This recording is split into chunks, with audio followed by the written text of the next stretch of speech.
네, 안녕하십니까. 이번 시간에는 주택임대차 보호법에 대해서 말씀드리겠습니다. 주택임대차 보호법, 주임법이라고도 합니다. 줄여가지고.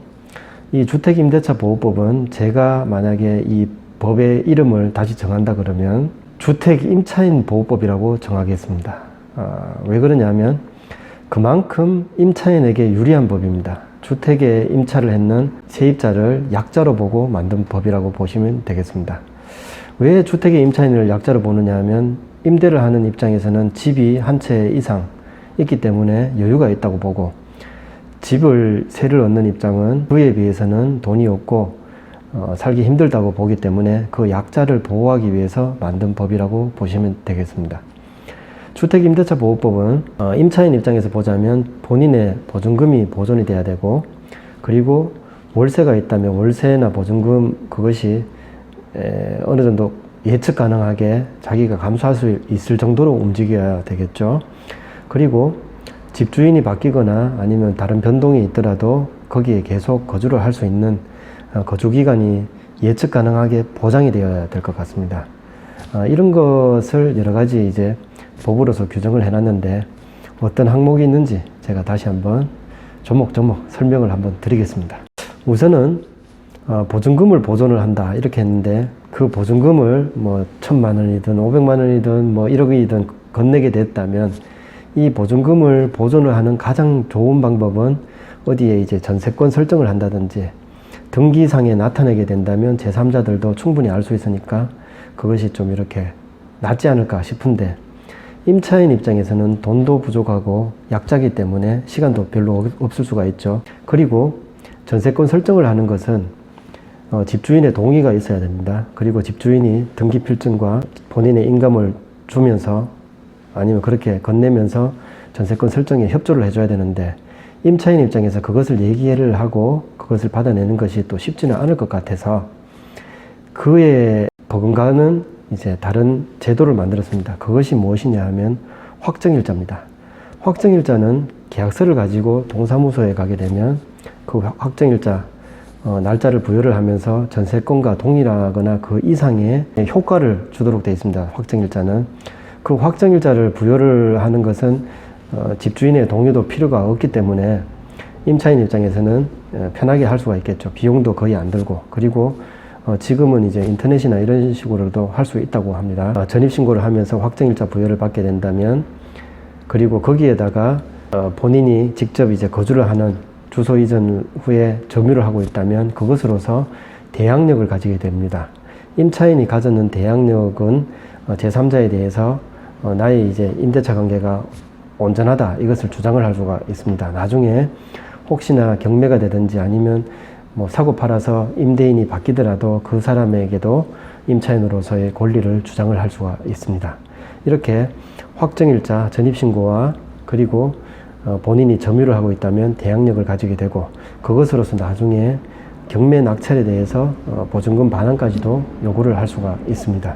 이렇게 대항력을 가지는 확정일자, 그것이 임대차 보호법의 중요한 부분을 차지하고 있습니다. 그리고 임차인이 살고 있는데 보증금이나 월세의 증액 범위를 정해놨습니다.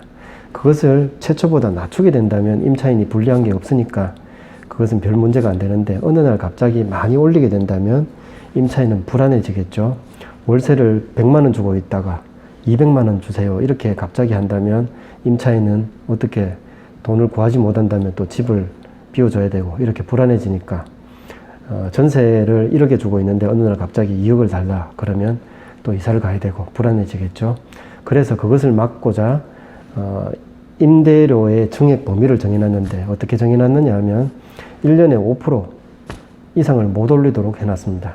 그리고 그 증액은 1년 동안은 한 번 했으면 더 이상 못한다 이렇게 해놨습니다. 그래서 1년이 경과하고 나서 할 수가 있고, 그리고 그런데 이제 이때 예외 규정이 있는데, 임대인과 임차인 간에 협의가 된다면 뭐 10%든 20%든 올릴 수는 있습니다. 그런데 협의가 되지 않고 서로가 반대되는 그 의사를 가지고 있다면 그 증액의 범위는 5%로 정해놨습니다. 그래서 임차인은 아까처럼 이제 전세권 설정을 했는 것만큼 대항력을 가지고 있고, 임대료의 증액에 대해서도 이제 괜찮은 예측할 수 있는 어느 정도 선까지만 할 수 있도록 해놨습니다. 그리고 한 가지 더 중요한 게 있지요.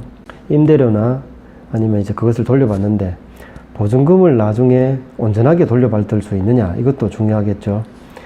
그냥 이제 평온하게 있다가 내가 나가겠습니다 하면서 나가려고 통보를 했는데 집주인이 나 지금 돈이 없어요 이렇게 얘기를 할 수가 있죠. 그러면 그 경우에는 임차인 입장에서는 바로 어딘가 또 이사를 가야만 되는 상황일 수도 있으니까 그 경우에는 임차권 등기 명령 제도를 해놨습니다. 집주인의 보증금 반환이 시기에 맞춰서 옳게 안 된다면 그 계약서를 가지고서 법원에 신청을 하게 되면 임차권 등기 명령을 해줍니다. 그러면 그것으로서 아까 전에 말씀드렸던 대항력을 유지를 한 상태에서 다른 곳으로 이사를 갈 수가 있습니다. 이렇게 임차권 등기 명령 제도도 할 수 있도록 임차인에게 어떻게 보면 이제 괜찮은 법을 만들어 둔 거죠. 그리고 한 가지 더 있습니다. 만약에 경매가 진행이 된다. 임대인이 경제적으로 어려워져서 할 수 없이 이제 이것이 경매가 진행됐을 때 임차인의 보증금은 아주 작은 금액일지라도 임차인, 약자에게는 중요한 금액이기 때문에 그것을 온전하게 돌려받으면 좋겠죠. 그래서 그 소액 임차인이 보증금의 금액을 작게 나눴을 때는 소액 임차인으로 보고 그 소액 임차인의 우선 변제권을 주도록 되어 있습니다. 어떤 이제 집이 뭐 10억이든 20억이든 아무리 크더라도 거기에 세를 들어가는 임차인이 소액으로서 보증금을 주고 있다면 경매가 진행되더라도 그 경매의 낙찰 금액에 있어서 다른 이제 선순위 채권자, 은행이나 다른 사람이 있더라도 그 채권자에 우선해서 소액 임차인의 일정한 보증금은 먼저 주도록 그렇게 제도를 만들어 놨습니다. 그것이 소액 임차인 우선 변제권입니다. 그 우선 변제되는 금액은 지자체, 뭐 특별시라든지 광역시라든지 뭐 시, 군, 구지역에 따라서 다르게 이렇게 규정을 해놨는데 대구 광역시라면 최근까지는 2천만 원의 소액 보증금을 우선 변제하도록 되어 있는데 그것이 다시 변동이 되어서 2,200까지로 이렇게 바뀌었다고 알고 있습니다. 경매가 일어나더라도 소액 임차인 만약에 규정을 소액 임차인 범위를 5천만 원 이하는 소액이다 이렇게 보고 있는 지역이라 그러면 거기에 대해서 뭐 2천만 원을 우선 변제를 해준다 이런 규정이 있습니다. 그래서 임대차 계약을 할 경우에 전체의 임대 보증금이 보존이 되고 소액 임차인으로서 돌려받을 정도가 안 된다 그러면 소액 임차인 우선 변제 금액까지만 주고 나머지는 월세로 있는 경우도 있습니다. 이렇게 임차인 입장에서 내 보증금이 온전하게 경매가 일어나고 어떤 일이 있더라도 돌려받을 수 있는 금액, 그 금액은 얼마인지 정도는 이렇게 알아놓으시면 좋겠습니다. 이렇게 임차인에게 일방적으로 유리한 법, 거기에 또 한 가지 아까 언급을 안 한 게 뭐가 있을까요?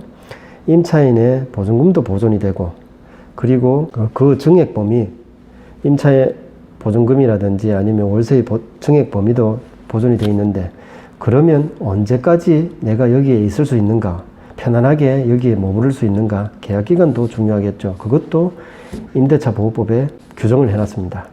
우선은 최초의 계약이 1년이나 뭐 그 이하라도 임차인 입장에서는 2년까지 그 계약 기간을 주장을 할 수가 있습니다. 임대인 입장에서 1년 계약을 했으니까 1년 지나고 나가세요. 이렇게 하려고 그래도 임대차 보호법에 규정이 2년 이하라면 2년의 기한을 임차인은 주장을 할 수 있다. 이렇게 되어 있습니다. 계약서는 그렇게 썼지만 2년이라고 주장을 할 수 있으니까 일방적으로 임차인에게 유리합니다. 그리고 임차인 입장에서 계약갱신 요구권이 있습니다. 계약갱신 요구권은 계약의 만기가 다가오기 6개월에서 1개월 전까지로 되어 있었는데 최근에 또 법이 바뀌어서 2개월 전까지로 되어 있습니다. 그 기간 안에 임대인에게 내가 여기에 한 번 더 있겠습니다. 이렇게 얘기를 할 수가 있습니다. 그러면 2년이 있었다면 2년을 더해서 4년 동안 계약을 하면서 한 번 계약으로서 있을 수가 있겠죠. 이렇게 계약갱신 요구권을 임차인 입장에서 쓸 수 있도록 해놨습니다. 그러면 임대인 입장에서는 세를 한번 주게 되면 4년 동안은 저 사람에게 세를 줘야 되는구나 이렇게 생각을 할 수밖에 없겠죠. 그 예외 규정으로서는 본인이 직접 이사를 오고 계약갱신 요구권을 쓸 수 있는 그 기간 6개월에서 2개월, 만기가 되기 6개월 전부터 해가지고 2개월 전 사이에 집주인이 내가 들어가겠습니다. 그러므로 해서 그 계약갱신 요구권을 거절을 합니다. 이것을 표현을 하지 않았다면 그 외에는 임차인이 온전하게 계약갱신 요구권을 써서 4년 동안 있을 수가 있겠습니다. 이렇게 기간이라든지 아니면 그 보증금 월세의 증액 범위, 그리고 나중에 그 보증금을 돌려받을 수 있는 온전한 그 가능성, 그리고 어떠한 경우에서도 제3자에 대해서 저항을 할 수 있는 대항력, 이런 것들을 규정을 해놨습니다. 주택임대차보호법은 상가임대차보호법과 더불어서 경제적인 약자를 보호하기 위해서 만든 법이라고 보시면 되겠습니다. 오늘은 주택임대차보호법에 대해서 설명드렸습니다. 감사합니다.